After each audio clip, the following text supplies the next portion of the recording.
everybody, it's Allie, and welcome to our Y&R Chat for Sunday, January 19th, 2020. Billy Abbott, I could wring your neck. I just want to grab his neck and just squeeze it. Oh, is it over for Billy and Victoria? That is my question of the week for you guys. YRChat.com is where you can cast your vote and let me know if you just think this is straight up over.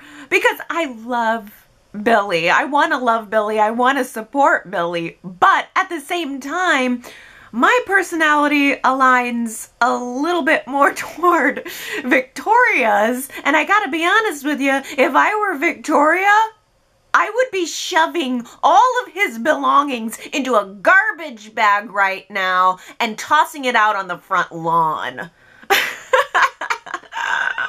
Of course, I don't live in the probably same kind of fancy neighborhood that Victoria and Billy live in. I'm sure that the neighbors would really have so much to say about Victoria tossing all of Billy's belongings into a trash bag and onto the lawn. But I don't know about this relationship, you guys. I think I'm voting that it might just be over. I would be over. I would be over it.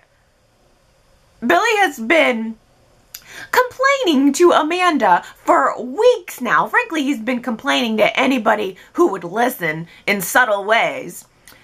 Billy says that everyone in his life, including Victoria, are just watching him and waiting for him to screw up. Well, that title is very well deserved. The screw up? He earned it. He earned that title. It's exactly because of his destructive behaviors like this.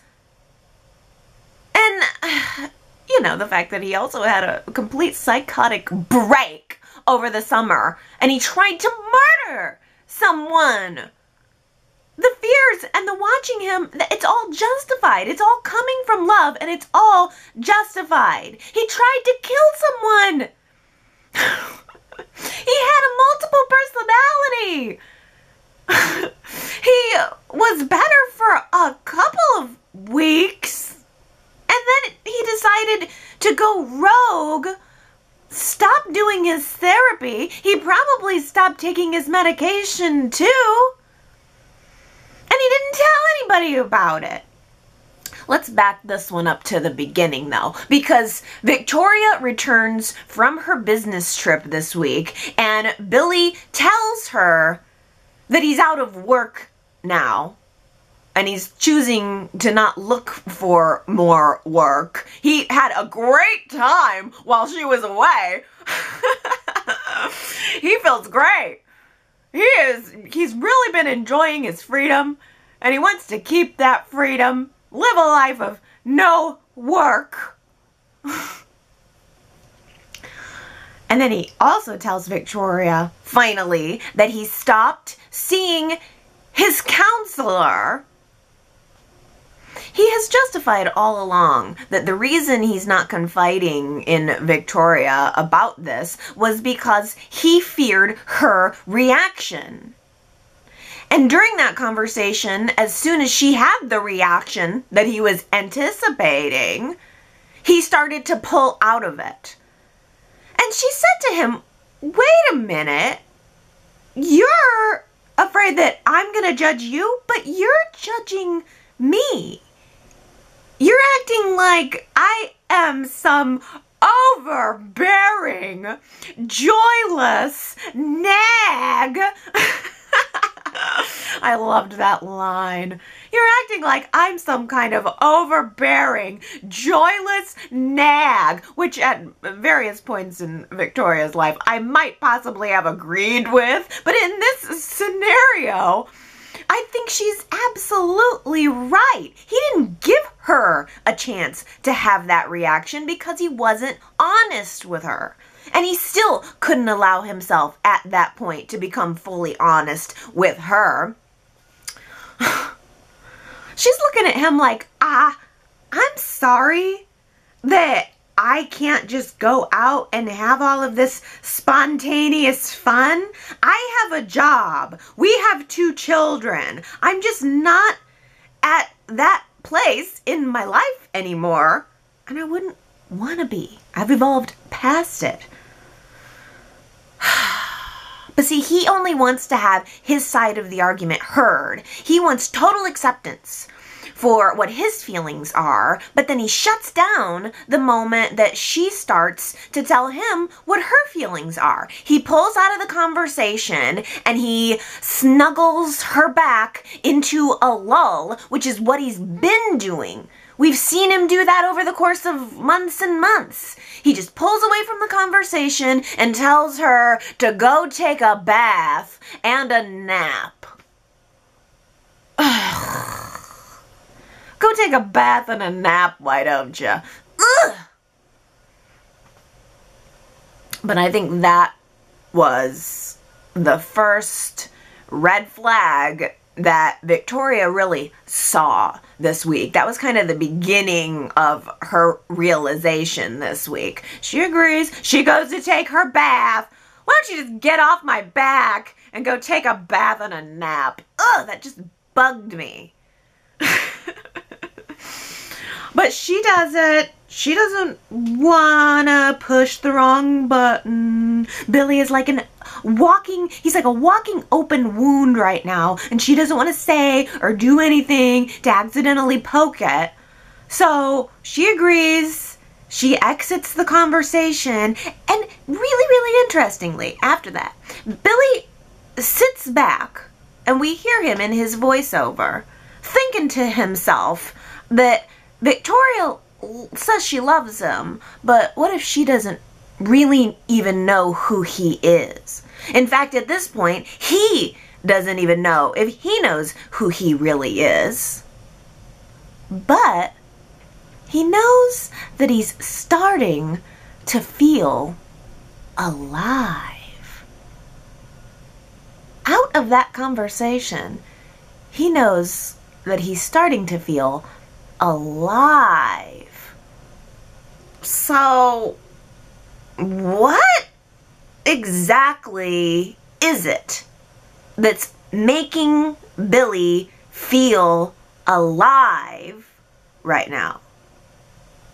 I am starting to lose touch. I want to understand him, but the only thing that we've seen Billy doing is going out for drinks with Amanda. So, is it Amanda that's making him feel alive? Is it keeping secrets from Victoria that's making him feel alive? Is it spending less time with her and the kids that's making him feel alive? Maybe it would be a gross oversimplification to say that it's any one of those things. Maybe it's just simply that Billy is getting in touch with himself and his darker parts that's making him feel alive. Certainly a person is more than the sum of their partner and their house and their family and their job. A person is more than all of that, and maybe deep down he's reaching into that more. But it worries me the way that he has become almost dependent on Amanda for all of this. I don't think he's seeking out an affair. I don't think he went into it trying to seek out an affair, but I am worried that he's becoming more attached to her than he realizes, and I'm worried that he is going to make a pass on Amanda one of these days. Maybe she's going to turn him down, maybe not, I don't know. But Amanda is the one who actually encourages Billy to talk to Victoria about what's going on. Oh, whoa, what a revelation of an idea. Why don't you talk to your partner about what's going on with you? And he says, no, I can't do that. I can't talk to Victoria. I already know what her reaction will be. I already had a taste of that earlier. She's gonna look at me like I'm broken, like I need to be fixed. And meanwhile, Victoria is with Nikki trying to figure out how she's going to fix what's going on in her relationship. Why is that so wrong? If there's a problem, why is it so wrong to look for the fix? I can't help but feel that Victoria would have been more than happy and more than cooperative to give Billy any amount of space or whatever it was that he needed if he just would have asked for it, if he just would have been open at the beginning. The fact that he waited until there was this huge gap between them. I mean, it became a cavern. How do you get over that? You can step over a crack, but you can't step over a cavern. And that's where we are right now. Only at this point in the story, Victoria doesn't quite know it yet. She's talking to Nikki. She just still thinks that we're in this stage of Billy dealing with his addictions, his addictive personality. She's worried that he's going to start gambling again. And Nikki is the perfect person to talk to about this because she is a recovering addict. And Nikki is listening to Victoria. She doesn't like what she's hearing, but Nikki does calmly suggest that maybe Victoria seek out some counseling on her own. I mean, there are a lot of places where friends and family of addicts can get the support that they need, but that's probably not what Victoria is ever going to do. I just was really with her in those scenes because I could identify with what she was expressing to Nikki, that she was worried and in a constant state of worried about whether or not the addict is going to lose control again. I mean, when you're living with a former addict, of course that's going to be something that's in the back of your mind. And for Victoria, I think it is a very exhausting hamster wheel to be on, and I don't think she wants to be on it. She's trying to not jump to conclusions. She's trying to not be judgmental with him. She doesn't want him to feel like he's being watched or that he is only being seen as a recovering addict or whatever, but she also has to manage her own worries and her own part in the relationship, who she is and what she needs from a relationship and from a partner. She goes home. Victoria goes home. Billy don't got no job, but the house is a mess. She's walking around, picking up the living room. She starts to tidy up. She tosses a few stuffed animals into a bin. She fluffs up Billy's jacket that's just been tossed onto a chair.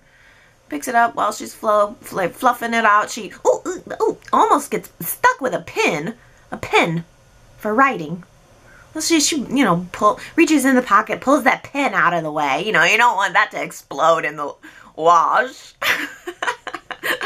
Pulls that pen out, sets it aside, and with that pen comes a receipt. A receipt to the empty glass. Yes, the empty glass. Our dive bar finally has a name. The empty glass. Where the glasses are as empty as the promises. Come on down to the empty glass on 4th Street. Nobody's looking for you here. Why would he keep that receipt? Was he looking to get caught? But that receipt was for 2 whiskeys. Not 1, but 2. 2 glasses of liquor. And when Billy gets home, Victoria asks him about it. And he lies quicker and smoother than those whiskeys went down, I assure you. He was on his feet with that lie, prepared, chalking it up to some drinks he had with a colleague at a business meeting, and then without missing a beat, pulling his phone up to his ear and making a phone call to order out some Thai food delivery to try to avoid the situation. Real good, Billy.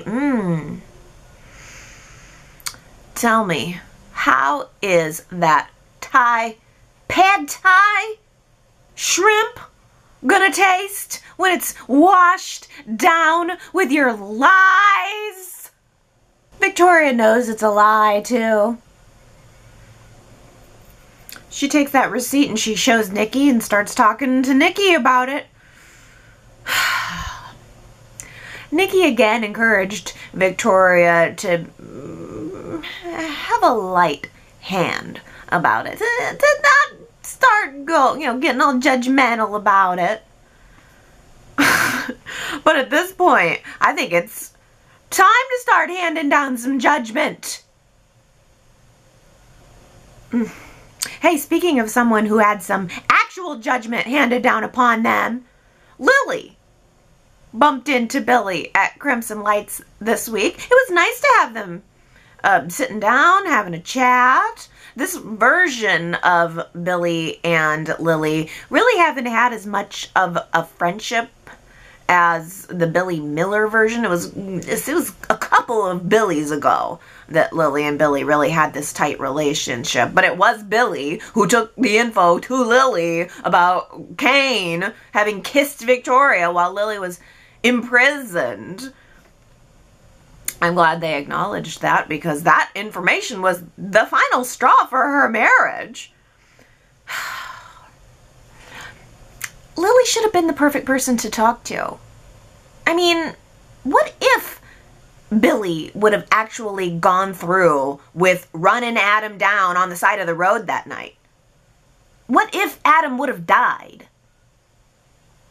Billy would have been found out eventually, and Billy would have been the one in prison. And I'm sure it would have been for a whole lot longer than Lily with her vehicular manslaughter sentence. Billy's was premeditated. He would have been in prison right now if Chloe hadn't saved him from doing that. See, this is what happens, Billy, when you're left to your own devices and you have a problem with everyone waiting around for you to screw up, everyone keeping an extra eagle eye on you, when you have the potential in you just over the summer to have done something like this. Like, check yourself, man. It is astonishing to me that Billy took that conversation with Lily and didn't have that takeaway.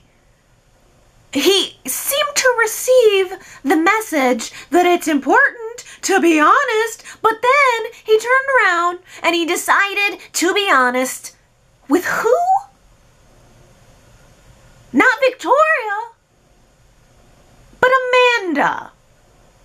He seeks out Amanda, and he goes to tell Amanda about how he lied to Victoria regarding that receipt.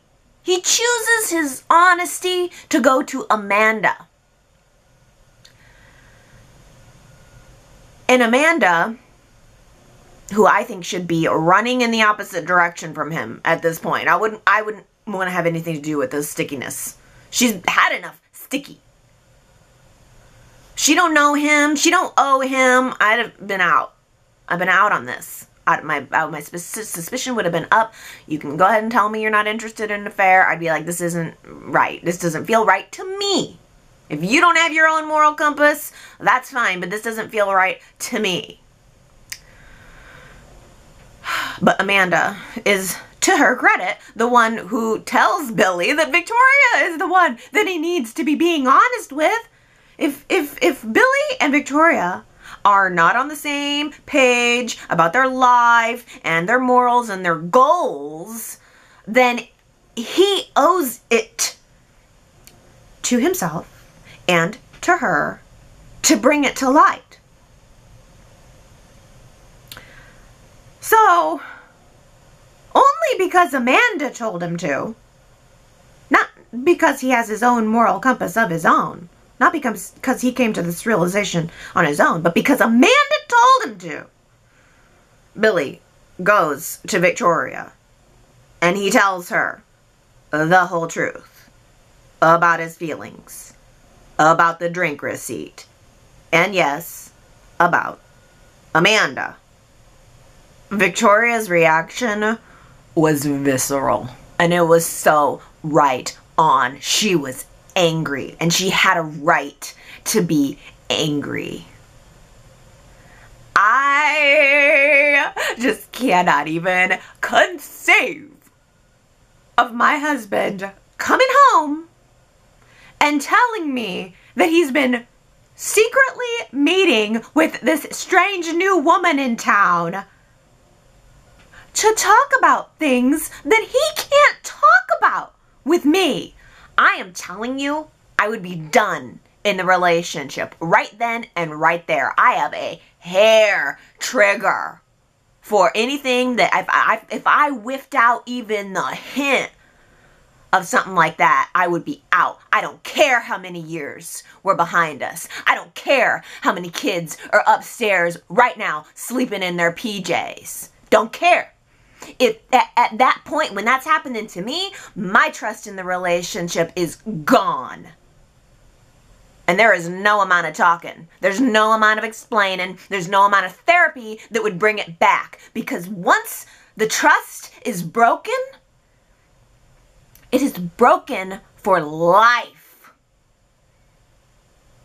Even if you do manage to repair it, the fracture still exists, and you will always have it in the back of your mind, that little bit of doubt.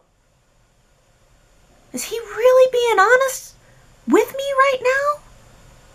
Or is he lying again? On the topic of Billy and Lily, I was kind of hoping that Amanda would pop into that scene at the coffee house. First of all, it's just fun and entertaining to watch Lily's reaction to seeing the woman who looks like the woman that she accidentally killed. I mean, Billy's secret best friends with Amanda. It would have been fun just to watch all three of them juggling their emotions through that scene.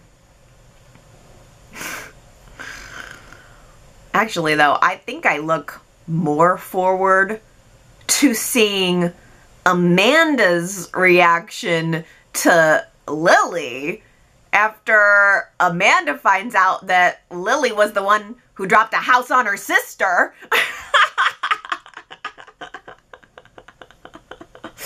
Oh, yes. We need Lily back. I mean, shoot. We got Amanda. We got Hillary back. We need Lily back.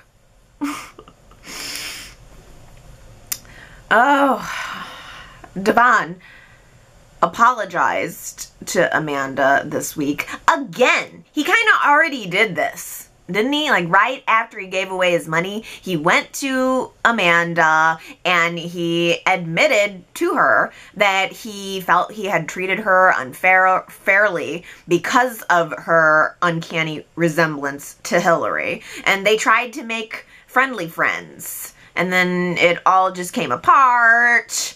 And now he was right back to doing the exact same thing. Only this time, I guess it was different because he also gave Amanda a chance to come clean in advance because he's also having her investigated on the side. No progress on that. I mean, Chance has not uncovered anything or even given us any indication about his investigation on Amanda. But Devon got a phone call this week that Chance's people are hot on Colin's trail and South America, blah, blah, blah, blah, blah. No progress, no real progress. Why you keep giving me these updates as if it's progress and it's not? If you're not, just don't mention it then. If you're not going to actually follow up on it, Y&R, then just don't mention it. You're only putting it in the forefront of my mind every time you mention it, and then you're not delivering. Devon lost all his money, and he apparently still has plenty of money. I've got no sense of Devon struggling for money whatsoever, so what's the point of even bothering with him trying to find the billions? This is the worst story. Worst. The whole will. Worst.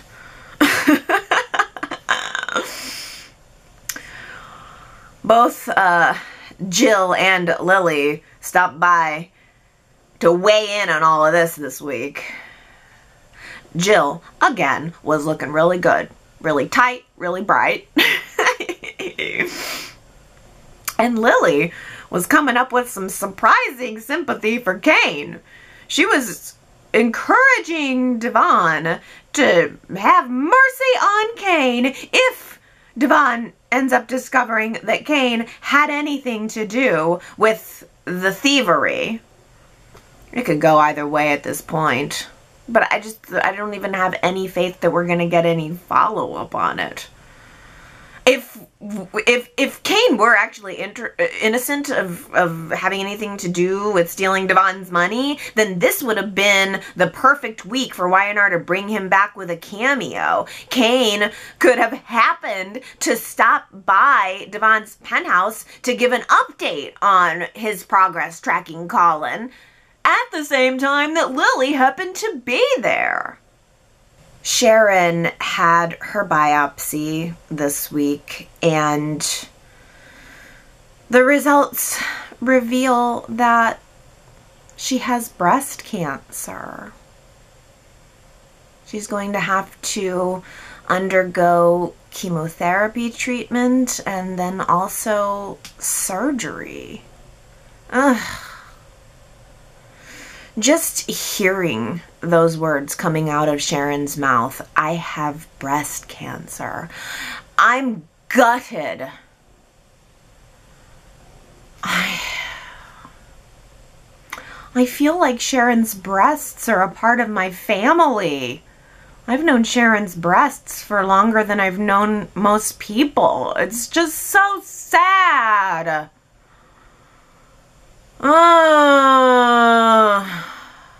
On Thursday, Sharon was in her living room crying.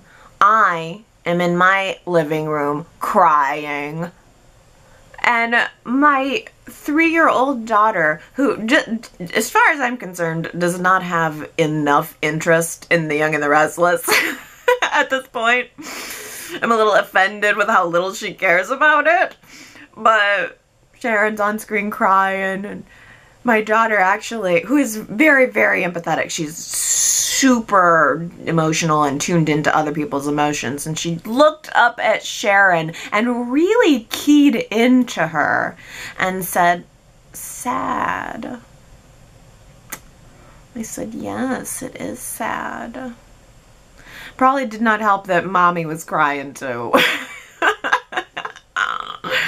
We were all just sad. I mean, it was hard on the whole week was very hard when it came to Sharon. And then on Friday, when Sharon was breaking her news to her daughters about the breast cancer, and she was trying so hard and fighting so hard to pull herself up out of her own fear in order to help support her daughter's reaction to the news. And then not only that, but oh my gosh, Sharon took that extra step to educate them, to educate her daughters about breast self-exams and what a lump feels like. I really wish that I would have had open and frank conversations like that with my mom growing up, so that really touched me. When I was like 12 or 13 years old, I remember having some questions about breast health, and I asked my mom about my questions. And I mean, it was a different time, different generation, not, you know, trying to criticize my mom, but her reaction was to take me to the doctor. It was not something that we had a conversation about. She didn't talk to me about it. She just took me to the doctor, and the doctor tried to answer my questions, but by the time we got the appointment and I'm sitting there, it didn't feel good. It just ended up kind of making me feel more embarrassed about the whole thing, like almost like I did something wrong or weird by asking. And I don't know, I just kind of felt in the end like maybe I shouldn't have brought it up. And again, not trying to shade my mom or anything, because it's a different generation and it's a different dynamic. But I also really feel that if my mom had been as open with me as Sharon was with her daughters on Friday, I really think it probably would have made a world of difference in probably some of like the body issues that I had later in life. I mean, raising awareness is the point of this story, you know, because not everybody has an environment at home where they can talk about it, or where it's, you know, where it's okay to just be open in that manner. So I don't know, with that in mind, I am going to officially declare my membership to Team Sharon. I am all on board with Team Sharon. I am getting it. I am getting this story. And I am also going to commit to doing a self-breast exam today, in solidarity with Sharon and the message that this story is trying to send us. If we're just watching this story and commenting on the story, then we're missing the point. This story is being carried on the strength and the impact that Sharon Case has, and it's a message received for me. The point of the story is awareness and to encourage people to be proactive about their health. That's men and women. So I really hope that you guys join me. I hope that you join Team Sharon, and let's do a breast exam today. This is the point. If you've been affected by this story, or if you cried at this story, or if this story touched you in any kind of way, then I think that let's do it. You know, I think that's what Sharon wants us to feel. I'm going to post a handy little link on the website, and it'll go out in the newsletter if you're signed up for that, if you want some instructions. But let's just do it tonight. It can't take more than 5 or 10 minutes, so let's just all do that tonight. If you've been touched by Sharon's story, then let's just all touch our breasts in solidarity, shall we? I mean, that's the only thing that we really can do. When it comes to something like cancer, I know that everyone struggles with this feeling of helplessness. There's just nothing, you know, there's so little you can do. Everybody just wants to do something when there's not a lot you can do for a lot of the time. A lot of it is just waiting and surviving.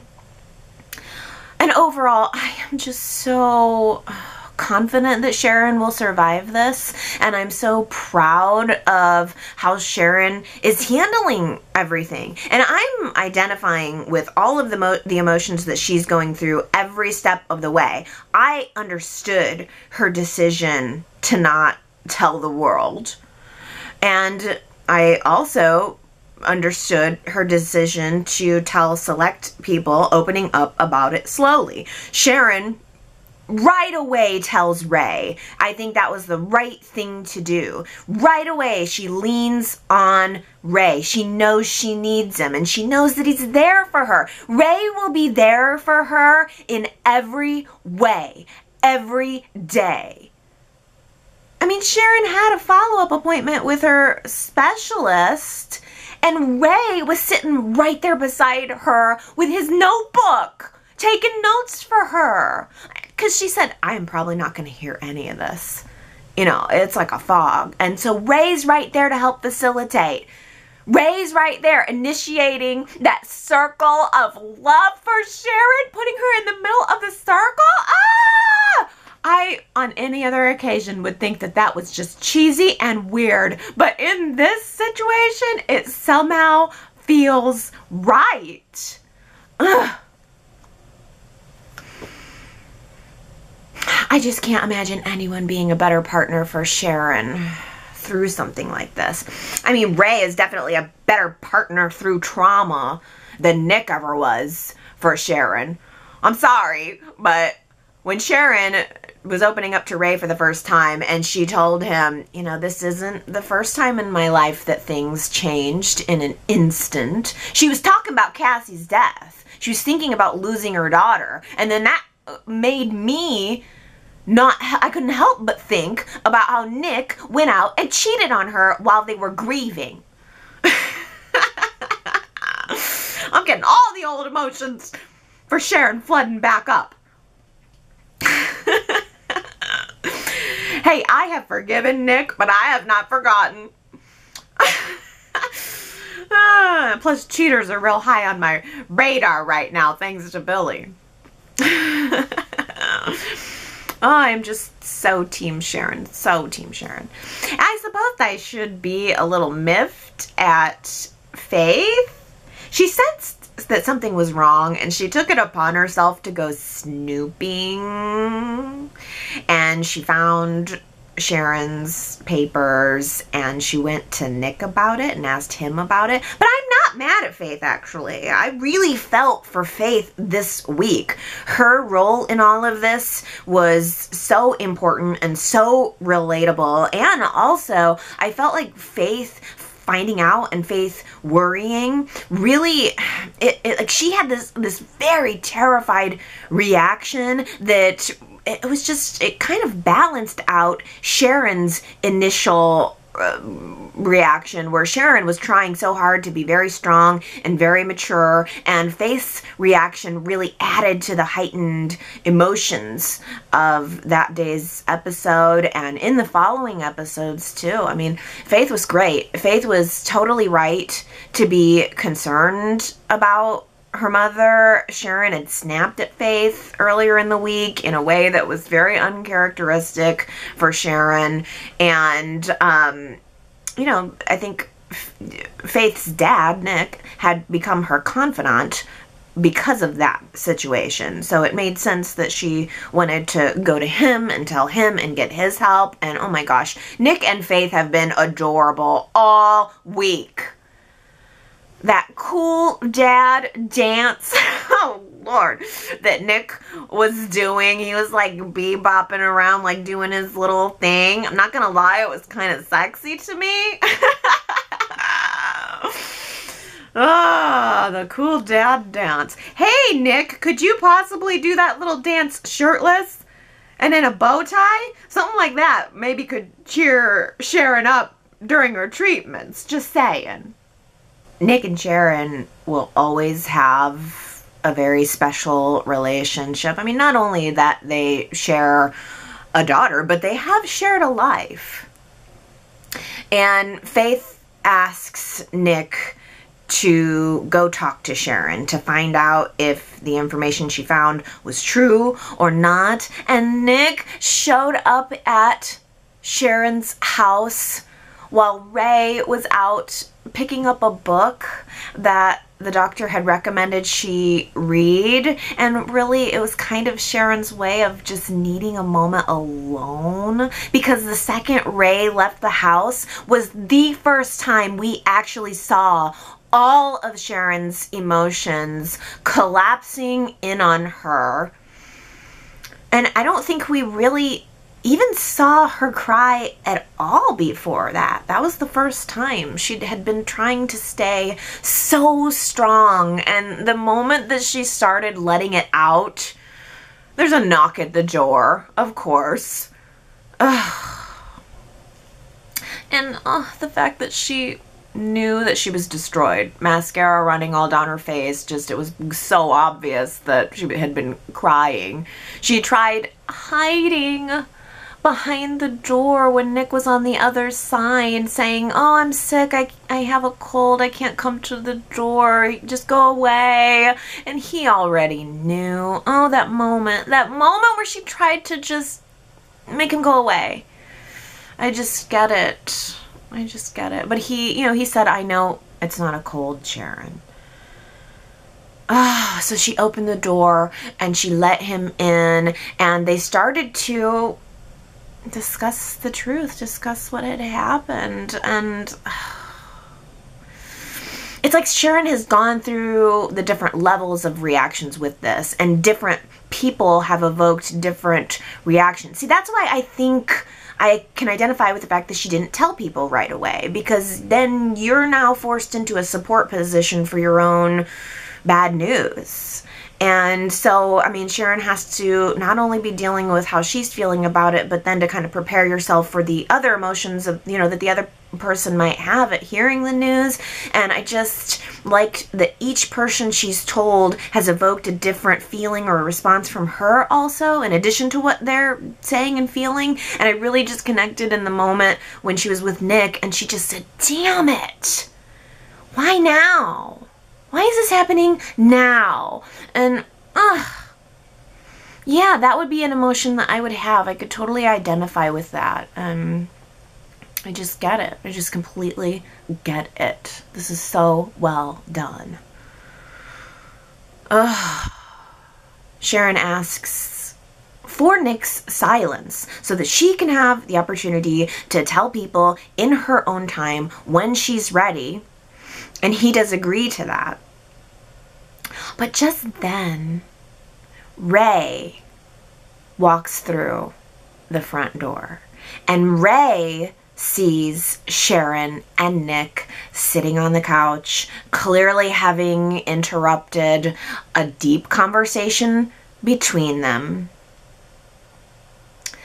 And as soap viewers, we are so pre-trained to assume that Ray is going to be jealous, right? That Sharon is sitting there on the couch, leaning on her ex-husband.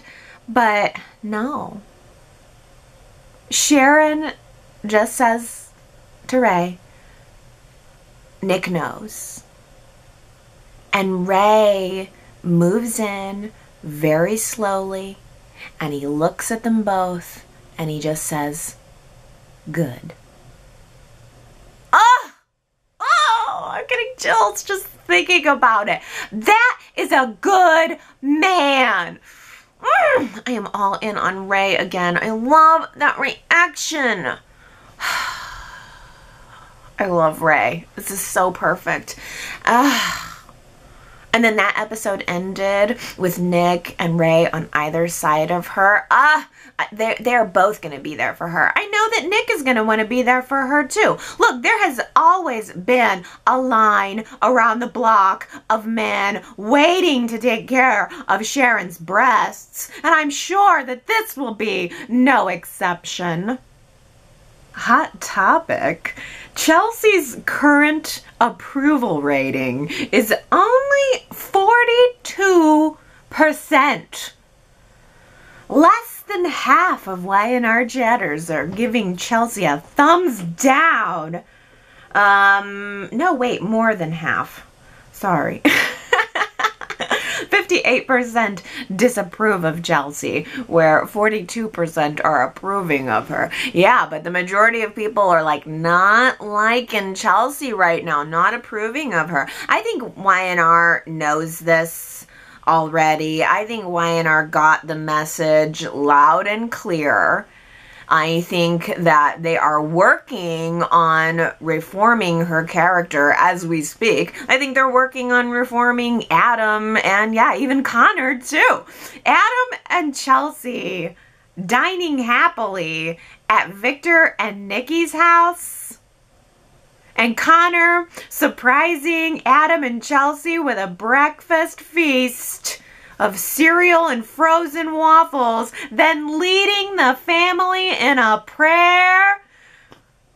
Who are these people? even recognize them anymore. I don't know. Sounds like Adam is about ready to resurrect Dark Horse to compete with Newman Enterprises, which means competing with Victoria. So that could be good for the future. But besides that, Adam and Chelsea have turned into angels, absolute angels with halos. Praying to the Lord over their frozen waffles. And Connor is pretty much all better now. Now that his parents are back together, he's all better. He's gotten over his trauma about his mom working at the crime hotel. That was the final hurdle, and he overcame it this week. On the advice of Connor's non-Sharon therapist, Connor goes to the hotel. Adam and Chelsea take him to the hotel to confront his fears and to see that things there are safe and secure. His mom is safe and secure. My favorite part of those scenes was when Chance pulled Connor in for a little bit of a pep talk. I think that really, really helped. Chance is the good guy who saved the day during that debacle. Which, quite frankly, I still don't understand how Chelsea got off scot-free. Simon was only at the Grand Phoenix Hotel because he was asking her about the dirty money that she had laundered and that was being investigated by the FBI. How did Chelsea never get questioned or arrested? And if Simon is sitting in prison right now, why on earth would he still be keeping that secret for her? Why would he be not telling the cops everything about her and what he suspected? He was threatening her for weeks, and then he got caught and then just kept covering up for her? I mean, I just don't understand what incentive he would have for covering up for her. That whole storyline was just so disappointing. But good guy Chance Chancellor tells Connor that things are all right at the hotel. It's all very, very secure. It's so secure, in fact, that he lives there. Just like everyone else in town whose name isn't Abbott or Newman. Pretty much, you're either an Abbott and you live at the Abbott Mansion, or you're a Newman, you live at the Newman Estates, or you're everyone else and you live at the Grand Phoenix Hotel. Okay. It's a good idea, but it'd be nice to have some more homes. Phyllis at least deserves a home, right? I don't know. The thing is, good guy Chance is such a good guy that I can't help being suspicious of him, and I want Phyllis to break that case wide open. Every single week, she is watching him, she is taunting him, and every single week, nothing really happens. Except, man! Can you even believe that Adam would dare imply that Phyllis should seduce Nick away from Chelsea? I mean, she would never do something like that. Cut to Phyllis totally trying to seduce Chance away from Abby so that she can get revenge on Abby. Hello? That is a huge double standard. That is extremely hypocritical. And she also wants revenge on Adam. Phyllis is trying to straight up seduce Chance in order to get revenge on Abby and on Adam. Same thing she criticized Adam for implying that she should do. Phyllis sitting down right across from Chance, hiking up her skirt, showing him legs for days, crossing her legs like it was a basic instinct or something, and then the best part of all. The following day, just doing a little shimmy and squeezing by Chance, putting her rear end right in his face as she shimmied on by. That is freaking hilarious. That was, I'm almost willing to forget about that double standard because that was so funny. And it also really circles back to that delightful Abby versus Phyllis rivalry that I was starting to love, but then the writers left on the floor to die for a month. Haven't mentioned it or followed up on it since then. This is gonna be so good. Abby actually, Phyllis admitted to Amanda this week that she actually did have a plan to take over the Grand Phoenix Hotel, meaning via her security software, that whole thing. But then the Simon Black thing happened and blew her plan to smithereens. So that was confirmation right there that Phyllis was plotting something against Abby because she wanted to take over the Grand Phoenix Hotel. And now Phyllis says she has a new plan, like she has a new strategy for getting what she wants. And we all know that that strategy involves Phyllis stealing Chance away from Abby. I cannot believe how cool Abby seems to be about the obvious flirtation that is going on there. She even told Chance this week that if he wants to go play in Phyllis's crazy playground, then he should go do it. What? First of all, the whole Phyllis's crazy playground is a great line, but what? You're giving him permission to go do that? You obviously like him. You're giving him permission? That is so unsoapy. She is supposed to get all jealous and retaliate, but that's not what she's doing. This is something that I think the current writers are doing very well. They are playing totally against what soap opera viewers are expecting. I mean, those old tropes with the jealousy, it is gone. This is a new era. I mean, Lola, her reactions about Kyle and Summer's relationship, Abby's non-reaction, Ray's non-reaction. I mean, this is great. I love that we are not just jumping down these jealousy roads. It creates, I think, something a little more exciting. Especially since Chance seems to be completely entertaining all of Phyllis's advances. Chance seems intrigued. He went from being annoyed with her to already jumping in the playground. He's like sitting on the whirly-bird thing. He's like spinning around on Phyllis's whirly-bird thing. Jungle go-round. He's on Phyllis's jungle go-round. And he's enjoying it. He may get a little dizzy, fall off and puke, but he seems to be having a good time already.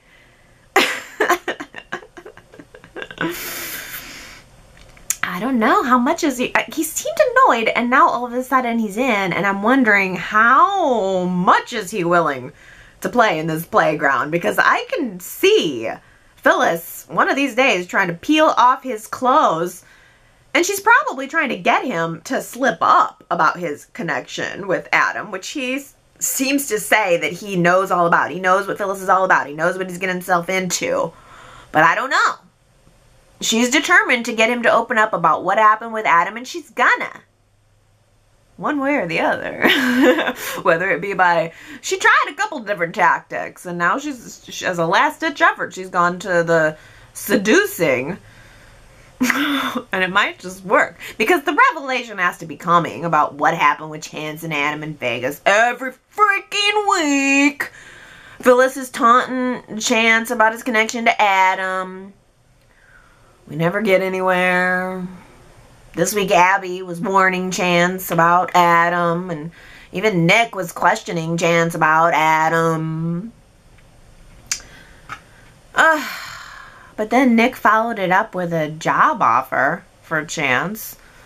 Nick wants Chance to install some high-tech security systems in his New Hope buildings. Security systems. Do you think somebody like Phyllis might be helpful for a project like that? Forcing them to work together closely? What do you know? Phyllis pitches that very idea to him. She's pitching him the idea that she could be helpful to him and his new business right at the same time when Nick's buildings need security systems to be installed. So you know he's going to say yes. Why is Chance letting the dragon into the hen house? Unless he loves fried chicken. I told you that we were still going to be seeing plenty of Tessa. And this past week, we saw her on a private plane with Tanner, working on some new songs with him, talking about life, talking about love, preparing her set list. I thought that was great. Tanner's approach to structuring Tessa's set list is very similar to how I like to structure Allie's Y&R Chat. Start out on a high note. Can't start off the week talking about Sharon's cancer. You gotta warm up the crowd before you move into something real sad like that, because you can't pick it up after that. You gotta start on a high note, ease everybody into something more serious, fill in some space with those filler stories, and then end strong on an up note. Something good. I'm liking it. I thought this was fun. I like the idea that Tessa is living this crazy world tour life, playing on yachts, meeting celebrities, playing her music for these massive crowds of people. And best of all, checking out all of this amazing Tanner Watts merch. You know, like the watches with his face on it. I kind of want one of those. Yeah, not gonna lie. Lola's reaction was a little weird when Theo showed up at society on what appeared to be a date. I feel uncomfortable. Because at the very least, Lola seemed disappointed that she wasn't getting the attention from Theo that she usually does. But she also seemed a little relieved to find out that Theo was with that woman because it was work-related and not a date. Right? Or was it something else? Does Lola have feelings for Theo? I don't know. I don't know. Kyle sure picked up on her weird reaction too. He even confronted her about it. I mean, he went from 0 to 100 fast. They were arguing about Theo's place in the family and in the business weeks ago. But never has Kyle actually implied that he thinks Lola has anything like feelings for Theo, but he kind of did. He got all mad and he took her to the side and he said, I got the impression that it bugged you when you thought Theo was on a date. I mean, that's kind of a bold statement for a husband to make to his wife. It's bold. And she blew it off temporarily, but then it caused this really big fight between them, and Kyle got all angry. I mean, he had his finger pointing at her, and then he stormed out of the restaurant. Ooh. Yeah, I think that Kyle is starting to realize that he may have all the power when it comes to Jabot. He has all the power he wants over Theo at work.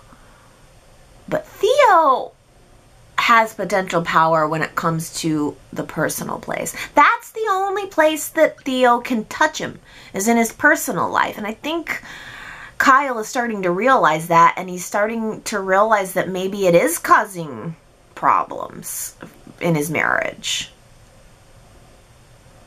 Apparently Kyle and Summer are going to be going away on a business trip together, and I don't know. Business trips on both ends could be a little bit of trouble. I'm thinking that's going to be an episode. I'm thinking Kyle and Summer are actually, we're going to see them going away on their business trip, and we'll see some discomfort going on there. And then back at home, we're going to see some discomfort between between Lola and Theo. I don't know, you guys. Things happen when people go away on business trips. That could be the catalyst of something actually happening here. We got to keep an eye out for that business trip. Maybe it's next week. Well, Theo found out about Kyle and Summer going away on this trip, and he says, hey, have a great time, you guys. Why don't you stay a couple of extra days? Yeah, I think that's when Kyle really realized that Theo's straight up hoping to get him out of the way in more ways than one. Oof. What do you guys think about Summer's role in all of this? Is she too involved, or is she not involved enough? I'm not sure. This week, Summer goes to Mariah to try to give her a heads up and actually to convince her that Kyle and Theo are about to do something stupid, that this is going to blow up. And Mariah didn't want to believe it at first, but she does eventually, reluctantly, agree to talk to Kyle. But she was also questioning what Summer gets out of all of this. What does Summer want out of all of this? And I don't know that answer. I don't know why Summer doesn't just address all of this with Kyle directly. It seems that she has more loyalty to Kyle. She kind of dated Theo for a minute and then dumped her. Then he dumped her. She's had much longer history with Kyle. I don't know why she's not just kind of taking his side and opening up to him about it. I don't know. Maybe that's the smarter move. Maybe Summer is trying not to get too involved so that she doesn't end up blowing up her own life and her own emotions and her own sanity trying to save theirs. The moment that last week's Who Said It quote left my lips, I thought to myself, oh, everyone's gonna get this. Whoa, slow your horses. It's obviously Victor. I mean, he lives on the ranch. He's got all these horses. Everybody's gonna guess that. I'm gonna be reading 100 names next week. But no! Surprise, surprise. Only 5 people guessed that Victor said, whoa, slow your horses. It was Keisha, Henry, Marion, Martha, and Ambreed. I just love that saying. It's a little bit of an older saying. Nobody really uses that anymore. Maybe that's why it got, it dawned on me a little bit, caught my attention. Maybe animal quotes catch my attention. Last week, we had horses, and this week, we have poodles. Who said it? Where are your matching poodles? Where are your matching poodles? If you think you know who said it, go on over to yrchat.com to leave your guess. And if you get it right, then I will give you your congratulations on next week's Y&R Chat.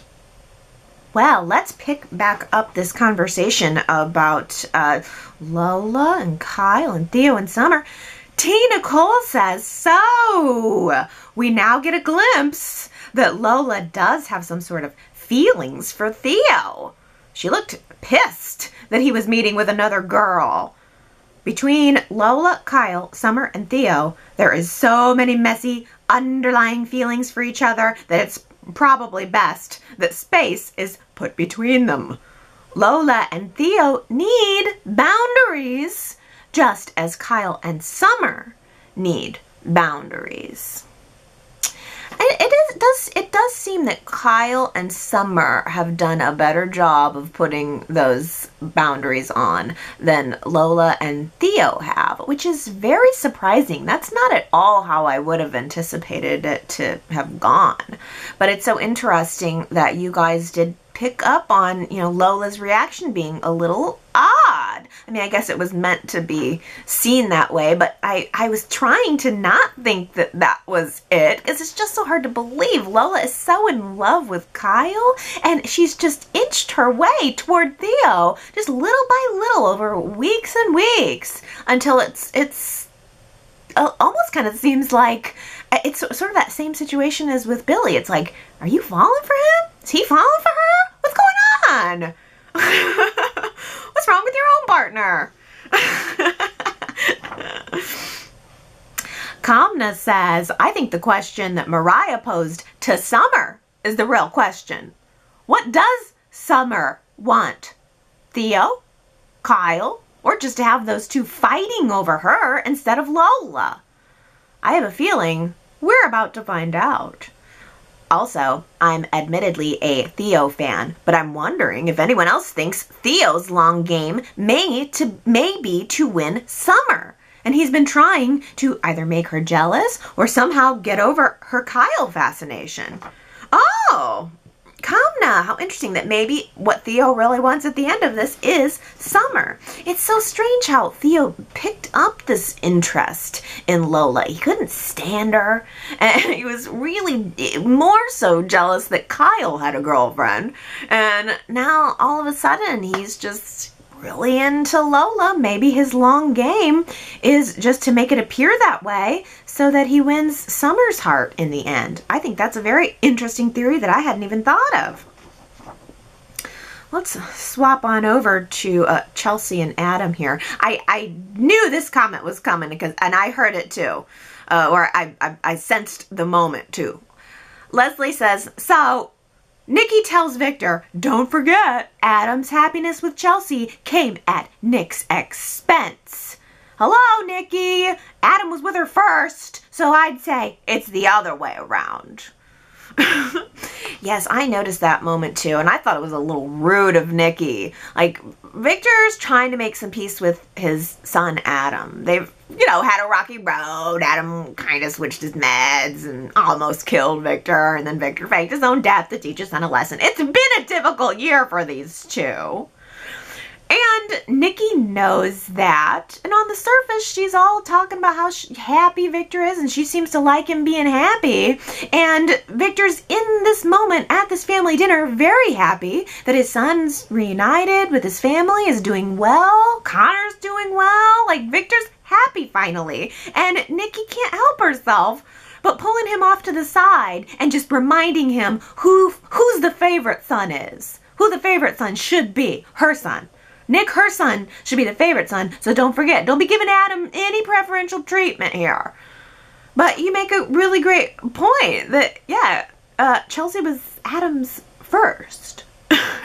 So, weird little moment. I also do wonder about Nikki talking to Victoria this week about how happy Victor is. And then, of course, we have that moment where Victor and Adam are alone talking. And Adam says he's interested in resurrecting Dark Horse. And Victor looks at Adam and says, yes, Dark Horse. I believe Nick started that company to be competitive with Newman Enterprises. And Adam kind of had this look of like, oh, yeah, so he did. So there's kind of this implication there that Adam's going to pick up that baton and run with it again and try to become some stiff competition for Newman Enterprises. And I just wonder if that's going to end up pulling Victor out of his little lull of happiness and peace. I mean, I happen to like this more mellow version of Victor, but I also think that the rivalry between Victor and Adam is a great, great one.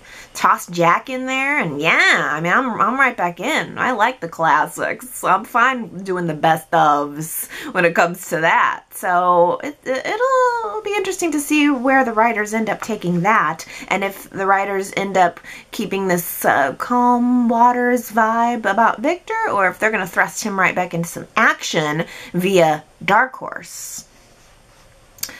Oh, Superplex says, I think that Riza, the queen of the Las Vegas scene, is going to return, and she is going to burn both Adam and Chance's reputation in the eyes of their respective lovers. The one who is going to drag her to Genoa City will be Phyllis. I keep waiting for her to come back up too. You might very well be right. Chance was talking a little bit about Vegas this week and saying that he kind of recognized Adam in Vegas, but Adam insisted on going by the name Spider, and Chance kind of went along with it, and he was saying that he was in Vegas investigating everything that happened with Simon, I think he said. I don't know. I'm so lost. The Vegas connection is so vague to me. It was all action that happened off screen. It was never followed up on, but I do remember Riza, she seemed to be working with Adam. Maybe that's the person that Adam was calling on the phone a couple of weeks ago, which we've, again, had no follow-up on. He's paying somebody for their silence. Maybe it's Riza, or maybe Riza is facilitating that, but that would certainly be a contact that Phyllis could make, and she could bring them back to Phyllis. Phyllis should fill us in on that story. I would welcome it. But yeah, I do wonder how Chelsea's going to react when all of that does come out. Of course, can't help it. Chelsea was very supportive of Adam deciding to go back to work. She was all for him getting behind his desk and pushing some papers and moving some memos. But I wonder how she's going to react when whatever happened in Vegas does finally come to light. Let's talk about Chelsea's approval rating. Jamie D says she voted that she disapproves of Chelsea. I do think that Chelsea belongs with Adam. I hated her and Nick together. I never saw the big sparks between them. However, the main reason I say disapprove is because the writers overcorrected this storyline into a ditch. The turnaround was all so fast. Ultimately, I wonder if this is so that we can get to the drama surrounding Chance and Adam. I still feel it's odd to me that Calvin immediately sided with Adam about Connor when he came to Genoa City. I often wondered why and felt like Adam must have had something on him. I think Chance reached out to Adam long before to gain insight into Calvin's dirty business dealings and to see if Chelsea could help bring that whole operation down. Oh, Jamie D. Okay, so you think that Chance, he was in Vegas investigating Simon, and that Chance was working with Adam to get information on Calvin. The only thing is, though, Chance did say that when he was with Adam in Vegas, Adam was going by the name Spider. And Adam has since reinforced to Chelsea that he had that amnesia. If Adam was in Vegas trying to give info on Chelsea, then that would mean he didn't have the amnesia, right? Oh, I don't know. These guys, I wish they would just fill in some of these blanks. It's been too long to still be speculating about all of that. But I think that naming Calvin as the connection between Chance and Adam is not a bad theory. Not a bad theory at all. Well, Laura approved of Chelsea in this poll. Laura approved of Chelsea as a turn-on-a-dime soap opera character. Approve of her with Adam.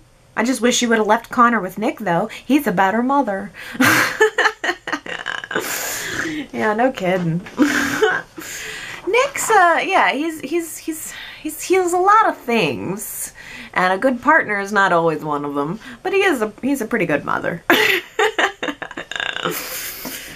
Oh, you know, it's so funny to me. The story with Billy really hit a breaking point this week, and there weren't a whole lot of comments. I feel like if we weren't entrenched in Sharon's breast cancer story, I feel like the Billy story would be a lot bigger. There's weren't a whole lot of comments about Billy, but Shakona says, I'm thinking that Billy might become creepier and come on to Hillary. I think you mean Amanda. It's an easy mistake to make, though. But the difference, though, is that Amanda wears black clothing, straight hair. Hillary has curly hair and wears bright clothing. It's easy to get them confused. They look similar, Shakona. I mean... but thinking that Billy, I think, might come on to Amanda, and that she might be horrified. I think that maybe Y&R's headed into a Me Too storyline of that sort, or like a direction of like a Me Too direction. Oh my! Wow. I think Billy's gonna come on to her too, though. I mean, she put him in check a little bit this week and said, I hope you're not thinking about, are you thinking about it? Because, I'm not. She definitely called him on it. And I think Amanda has been mostly above reproach in this whole Billy situation. I don't think Amanda's done anything wrong. Although, by the way, I think it's going to be really interesting to see Victoria's next bump in with Amanda. Like, hey, why didn't y'all tell me you were friends? Oh, and you've been counseling my husband? You're his cheerleader? I loved it when Victoria said, well, congratulations, Billy. You got yourself a cheerleader. Ooh, Victoria and Amanda's going to be interesting. But I don't think Amanda's done anything wrong. All of this is on Billy. But I think you're right. I just still get this feeling that Billy has become dependent on Amanda and that he's going to want her. And I hope that he doesn't repeat that same pattern that Amanda's already afraid of. I mean, Amanda's already had, I don't know if it was an abusive relationship, but obviously some kind of dependent, weird, stocky type of thing going on with this Ripley Turner guy. I hope that they don't turn it into that with Billy. I mean, Billy's, he's so far down. He's so far down in the dirt. I don't know how much lower he could get. I would like to think that maybe Y&R wasn't going to do that to him, but I can see him making a pass on her. There's just something about, like, I don't know. I think he likes feeling like a playboy a little bit. I don't know. And maybe he sees it as a challenge that she is not giving him anything. I don't know. Leslie says, I would like to see Victoria's Vegas fling involved in the Chance and Adam story. It would give her something besides Billy in her life. Ooh, Leslie, I am so glad that you mentioned Victoria's Vegas fling, because it wasn't that long ago that Victoria was trying to get a little bit of freedom in her life. She was, like, trying to have a little bit of anonymous fun. She was sleeping with a rock star. She was out drinking. She was out partying. She was living it up for a couple of weeks. I mean, although in her defense, it was probably like a week. And it was after she went through a trauma. You could probably chalk that up to being a vacation. But I'm glad you mentioned it, because I also seem to remember Billy hunting her down to beg her to come back to Genoa City to get back into her little cookie cutter. That's where he wanted her then. But then as soon as he got it, he didn't want it anymore. It's too soon. I mean, if we had put years of space on that, maybe I would feel differently. But the fact that he was just, over the summer in Vegas, hounding her down, begging her to come back to being boring, old, predictable Victoria, and now he's complaining about her being boring, old, predictable Victoria. It's just... It's too soon. It's too much. It's too much drama to put up with. Ugh. But that would be an interesting tie-in and a little interesting twist. And you're right. Victoria needs something else in her life besides Billy. But I also wonder if it's going to be some kind of rivalry with Adam and Newman, between Newman and Dark Horse. Once again, I think that the strong support for Sharon has definitely overshadowed the other storylines. I would say that this was probably the most commented on topic for the week, and that's the way I felt too. I mean, the Sharon story was the most impactful for me. They could have cut everything else out and just focused on that, and I'd have been in it. But so many wonderful and heartfelt comments coming through about Sharon and for Sharon. Sandra says, this may be premature, but I want more from Ray. Sharon will be exceptional in this Cancer storyline. No doubt, Faith, Mariah, and Nick will be too. I'm taking into consideration Ray's training as a cop and a detective, and the fact that he has to have a poker face most times while he's doing his job. You guys know that my brother died last year from cancer. So I've been in Ray's shoes, hearing the diagnosis from your loved one. When I was told, I tried to be calm about it, but when I got home, my body and mind freaked out. Did you ever get so cold in the winter that your teeth chattered and your body shook? Well, that's what my reaction was.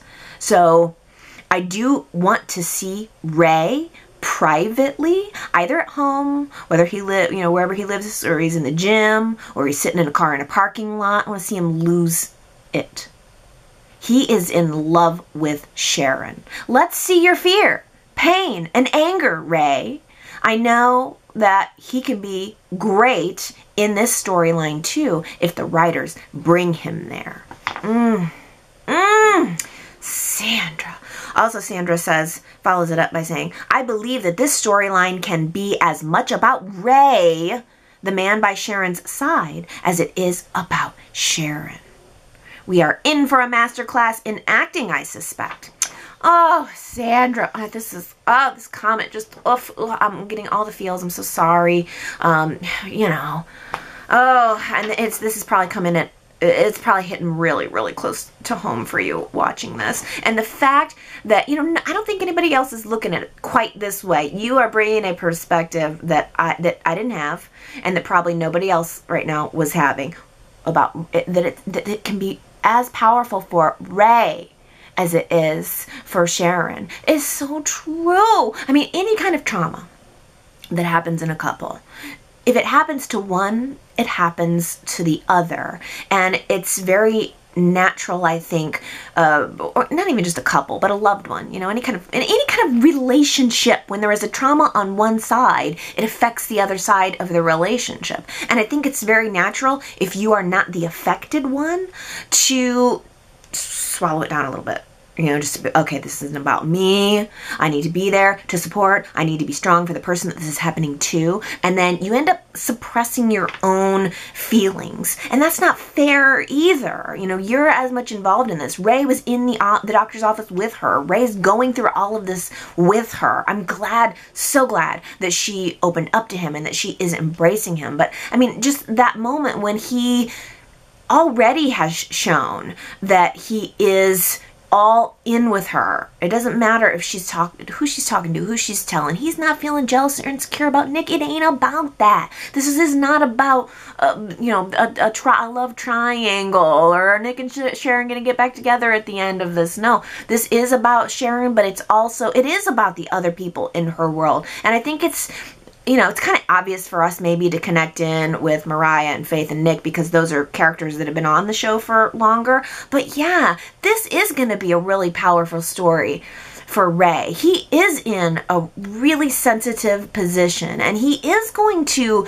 go into mission mode, and he's going to try to do all the right things and say all the right things. And remember that moment at the end of Friday where she was sitting in front of the fire and she was just looking at the fire, and he comes in and he tries to be a little bit of the cheerleader, and he says, I've got some snacks, whatever. He was trying to go on, make her feel better, and she broke down and she said to him, I know that I've been trying to tell everyone that I'm not scared, but I'm scared.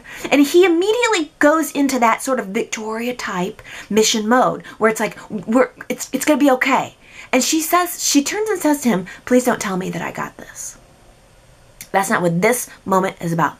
In this moment, I need to feel weak. I need to allow myself to feel afraid. And he did good. He said, all right, this is you and me. If you're feeling scared, you just lean it on me. And, and I just thought that that right there was such a good, strong reaction from Ray. But, you know, the fact that he's going through this with her too means that he's going to need to have that breaking point too. Will Y&R give him that? I think so. We've been thinking that Ray was a little off on the sidelines for a while. We haven't seen all that much of him. They almost teased something going on with him and Victoria for a little bit, and it just didn't seem like he was in any stories. I think they knew they were going to do this. I think they were keeping him in a little bit of a holding pattern so that they can push him into this story right here, right now. I think he's going to kill it. I think he's going to be great. I think he's representing the family. Sharon's representing the affected, the immediately affected, and Ray is representing the family of the affected. Oh, Sandra. What a great comment. Thank you. And thank you for sharing that too. You know, I mean, I think all of us have kind of, we've all kind of lost somebody to cancer at this point. It's sort of the disease. I've lost 3 members of my family to cancer. Yeah, I mean, it's awful. Ellen lost her brother to cancer. Ellen says, so many families have gone through this experience. It's going to be interesting to follow if it's done well. Let's hope that this isn't a story about that the writers suddenly abandon. Ellen asks, do you think they'll keep Faith around? Send her back to boarding school. I imagine that Ray versus Nick's boundaries could get a little bit sticky. Yes, Ellen, I was wondering this too about Faith. It does seem like they're keeping her around for now. Faith felt like her place was here with Sharon. She didn't want to go back to boarding school. So she is staying in town, and it is going to be interesting, as you say, to see how the boundaries shake out. Gosh, Ray already demonstrated such maturity with the situation with Nick, and I think that Nick will be able to practice some restraint and some deference to Ray's place in Sharon's life. But, Nick is also the father of Sharon's child, and Faith is going to be in there, having her feelings and all of that too. It's good to have seen Nick being there to support Faith because Faith needs it. And it's not fair. It's too much of a burden probably for Sharon to have to deal with her own emotions and her young daughter's emotions on her own. It's good that Nick is there to also help kind of pick up some of that slack and give Faith even a place to stay so that Sharon can have some privacy and some recovery. I mean, Sharon's going to be going through chemotherapy. That is going to be really hard on her physically, and she's going to need some rest. Oh my goodness. Wow. This story is so important too because there are just so many people who've been affected in various ways. Gary says, before I was out of high school, I lost my favorite grandmother, my brother, and my mother to 3 different types of cancer. And Gary says, I never had a single conversation with any of them about it. It wasn't possible to keep these illnesses a secret, but it was never mentioned. Let's pretend it's not happening. In 2020, Faith won't stand for it. Oh, see, I know this is sort of the this is the essence a little bit of my family's dynamic too. We definitely have a let's not talk about it. We don't want to talk about anything too much. We don't want to face anything too head on. So I can appreciate what you're saying, but wow, Gary. I mean, just that is so much, and to just really not have it talked about. I think it's also a different place and time, a little bit of a different generation. There was a lot less information, and I think that's why stories like this, where we're actually seeing Sharon being very open with her daughters about it, that's why it's so extra impactful. That's the single biggest thing that impacted me this week. Just the fact that she was so open about it. And she said, girls, I want you to know want you to know how I found this. And I want you to know what it would feel like if you found this. It's so selfless. It's so head on. It is so much harder to tell the truth. It is so much harder to be open about things. It is so much easier to put your head in the sand a little bit, pretend it's not happening. But it doesn't benefit. It doesn't further educate. So, I mean, that's why I just feel like if we are only looking at this from a story perspective, we are missing the point. This is about raising awareness, and it's being done so well. There's so many things that I can criticize these writers about, and yeah, I was ticked off at first when I knew that we were going to go down a cancer storyline for my favorite character, but oh my goodness, this is so good. And I would like to think that maybe Sharon Case is having a little bit of input on this, because she is carrying it. She is the one who is carrying it, and it is a huge weight. And she's doing it so well. I think there's a really big opportunity here to get some dialogue going, right? And to maybe make some changes. I mean, for crying out loud, if like a dozen people are doing self breast exams because of this, victory. She has made an impact. This means something then. It's not just a show, or it's not just entertainment. Then it actually kind of means something. And that means something to me. Gary says that this story will have so much more texture with Faith in town. Why do I have the feeling that Y&R sees her everyday presence as a liability right now? Smart Faith adds a lot. Maybe there are conflicts with the availability of the young actress who appears to be getting a lot of work. Yeah, surprisingly, I really, as you say, Faith added a lot of flavor here. Because this is happening to mothers who have, young children of Faith's age, and perhaps, as you said, you probably weren't that much older than Faith when, you lost 3 members of your family to cancer. So we're getting the stages. We are not just getting Sharon's experience. We're getting the family's experience. That's why this is so good. Because I was connected in with little Faith, who, as you know, has been such a brush-off character for me over the years. She just skips in and then goes off to make some cookies. And here, we really felt it. She really added to it.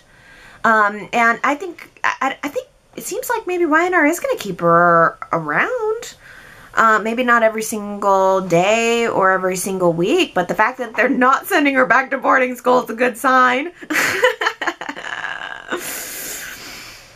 Finally, Gary asks, what do you people think that the time frame of Sharon's cancer story will be? Will she be in remission by Christmas 2020 and on to something else?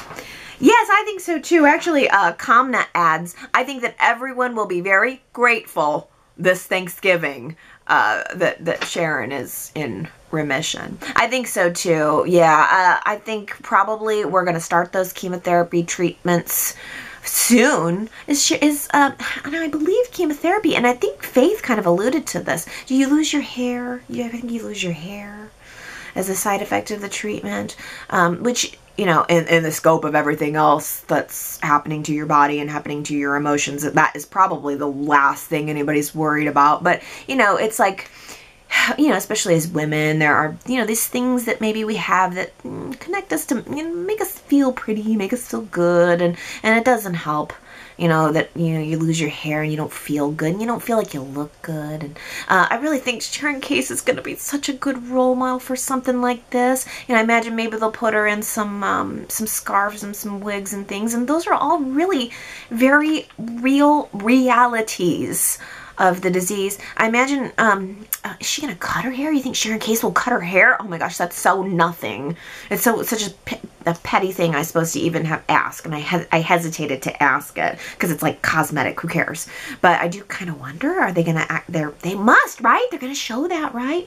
And then also, the doctor had mentioned a reconstructive surgery being not necessarily something that they're going to do. That they were going to do the chemotherapy first and see how she responds, and then determine if surgery and possibly reconstructive surgery is needed. So I imagine we're going to see all of those steps. I don't exactly exactly know what the timeline is. I'm not sure how long chemotherapy treatments take. Presumably a couple months, right?